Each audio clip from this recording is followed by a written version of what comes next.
जीवधारी के गर्भकाल में ही यह 5 चीजें तय हो जाती हैं। पहला आयु, दूसरा कर्म, तीसरा धन, चौथा विद्या और पांचवा मृत्यु। साधु महात्माओं के संसर्ग से पुत्र मित्र बंधु से अनुराग छूट जाते हैं और जो उनका संग करते हैं उनका कुल उज्जवल हो जाता है। जिस प्रकार मछली, कछुआ और चिड़िया दर्शन, ध्यान और स्पर्श से अपने बच्चों का पालन पोषण करती है, वैसे ही सज्जनों की संगति से हर प्रकार की रक्षा हो जाती है।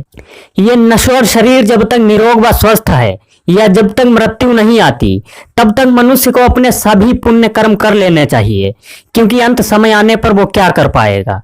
विद्या कामधेनु के समान है, ये बुरे समय में भी फल देती है और विदेश में तो ये माँ के समान आपकी रक्षा करती है।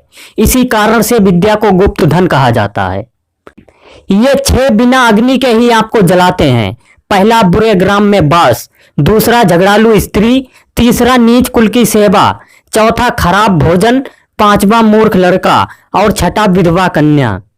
इस संसार के ताप से जलते हुए प्राणी को 3 चीजें ही सुकून दे सकती हैं। पहला सुपुत्र, दूसरा पतिव्रता स्त्री और तीसरा सज्जनों की संगति। राजा एक ही बार आदेश देते हैं, पंडित एक ही बार बोलते हैं और कन्यादान भी एक ही बार होता है। ये 3 चीजें सिर्फ एक ही बार होती हैं। तपस्या अकेले में, अध्ययन 2 के साथ, गीत गायन 3 के साथ, यात्रा 4 के साथ, खेती 5 के साथ और युद्ध बहुत से सहयोगियों के होने पर हो तभी उत्तम रहता है।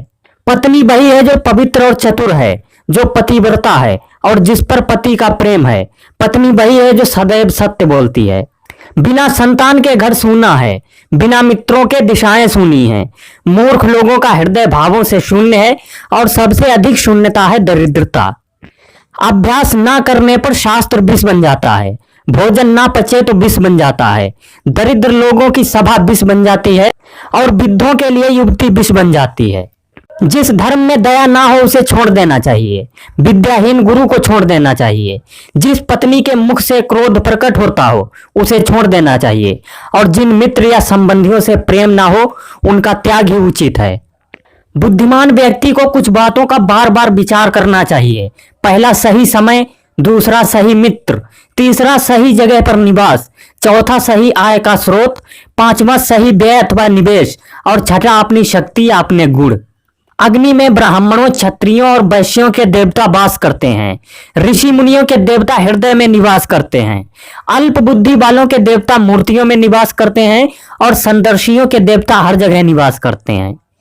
मनुष्य शास्त्रों को पढ़कर धर्म को जानता है, दुर्बुद्धि को छोड़ता है और ज्ञान प्राप्त करता है तथा मोक्ष प्राप्त करता है। पक्षियों में कौवा, पशुओं में कुत्ता, ऋषि मुनियों में क्रोधी और मनुष्यों में चुगली करने वाला चांडाल अर्थात नीच होता है। भ्रमण करने से राजा, ब्राह्मण और योगी सम्मानित होते हैं, किंतु इधर उधर घूमने से स्त्री भ्रष्ट हो जाती है। जैसा होनहार है वैसी ही उसकी बुद्धि हो जाती है, उद्योग धंधा हो जाता है और सहायक भी वैसे ही मिल जाते हैं। काल ही सभी प्राणियों को खा जाता है और काल ही प्रजा का नाश करता है। जब पूरा संसार सोया रहता है उस समय भी काल जागता है और काल को कोई टाल नहीं सकता। जन्म से अंधे को कुछ दिखाई नहीं देता, काम में उन्मत्त व्यक्ति को भला बुरा दिखाई नहीं देता, मद और व्यसन से मतवाला कुछ सोच नहीं पाता और अर्थ या धन का लालची किसी कार्य में दोष को नहीं देखता।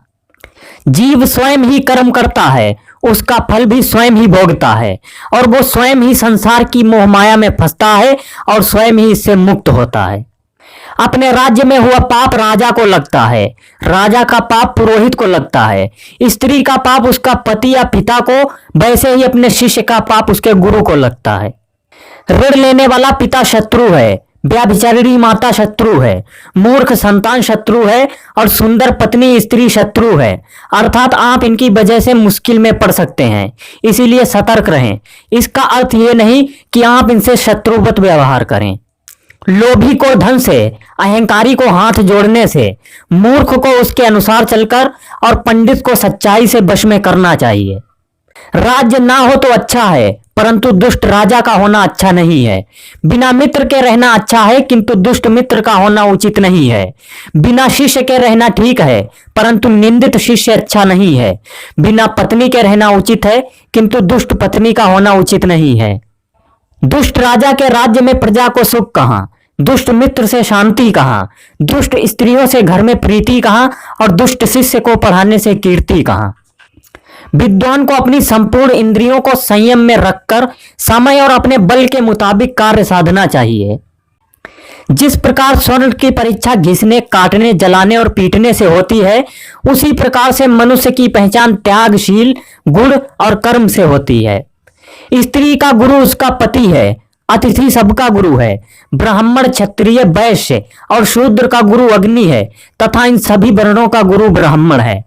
किसी चीज से तब तक भय करना चाहिए जब तक वो आपके सामने ना आ जाए। सामने आने पर उस भय पर बिना प्रवाह के प्रहार करना उचित है। जिसका जिस विषय वस्तु की आकांक्षा नहीं है, वो उस वस्तु का अधिकारी भी नहीं है। यदि कोई व्यक्ति सौंदर्य प्रेमी नहीं होगा तो श्रृंगार शोभा के प्रति उसकी आसक्ति नहीं होगी। वैसे ही जैसे चतुर व्यक्ति मधुर वचन नहीं बोल पाता और स्पष्ट वक्ता कभी धोखेबाज नहीं होता। मूर्ख पंडितों से, दरिद्र धानियों से, विधवा सुहागिनों से और व्याभिचारिणी स्त्री, कुल धर्म रखने वाली पतिव्रता स्त्रियों की शत्रुता रहती है। आलस्य से विद्या नष्ट हो जाती है, दूसरे के पास जाने से धन, बीज की कमी से खेती और सेनापति के ना होने से सेना नष्ट हो जाती है। अभ्यास से विद्या, सुशील स्वभाव से कुल, गुणों से भला मनुष्य और क्रोध का पता आंखों से चलता है। अर्थ से धर्म की रक्षा होती है, निरंतर साधना से विद्या की। मृदु स्वभाव से राजा की रक्षा होती है और पतिव्रता स्त्रियों से घर की रक्षा होती है। वेद और पांडित्य को व्यर्थ कहने वाले, शास्त्र और उनके आचार पर व्यर्थ तर्क वितर्क और विवाद करने वाले और शांत पुरुषों को अन्यथा कहने वाले इंसान व्यर्थ ही क्लेश उठाते हैं। दान दरिद्रता का नाश करता है, सुशीलता दुर्गति का और बुद्धि अज्ञान भक्ति और भय का नाश करती है। यह निश्चित है कि मनुष्य अकेला ही जन्म लेता है और अकेला ही मरता है और अकेला ही नरक में जाता है या मोक्ष पाता है। ब्रह्म ज्ञानियों के लिए स्वर्ग तिनके के समान है, शूरवीर के लिए जीवन तिनके के समान है, इंद्रजीत के लिए स्त्री तिनके के समान है और जिसे किसी भी वस्तु की कामना नहीं है, उसकी दृष्टि में ये सारा संसार तिनके के समान है। विदेश में विद्या ही मित्र होती है, घर में पत्नी मित्र होती है, रोगियों के लिए औषधि मित्र है और मरते हुए व्यक्ति का मित्र उसका धर्म और सत्कर्म है। समुद्र में वर्षा का होना व्यर्थ है, तृप्त व्यक्ति को भोजन करना व्यर्थ है, धनिक को दान देना व्यर्थ है और दिन में दीपक व्यर्थ है। बादल के जल के समान दूसरा जल नहीं है, आत्मबल के समान दूसरा बल नहीं है, अपनी आंखों के समान दूसरा प्रकाश नहीं है और अन्न के समान दूसरा प्रिय पदार्थ नहीं है।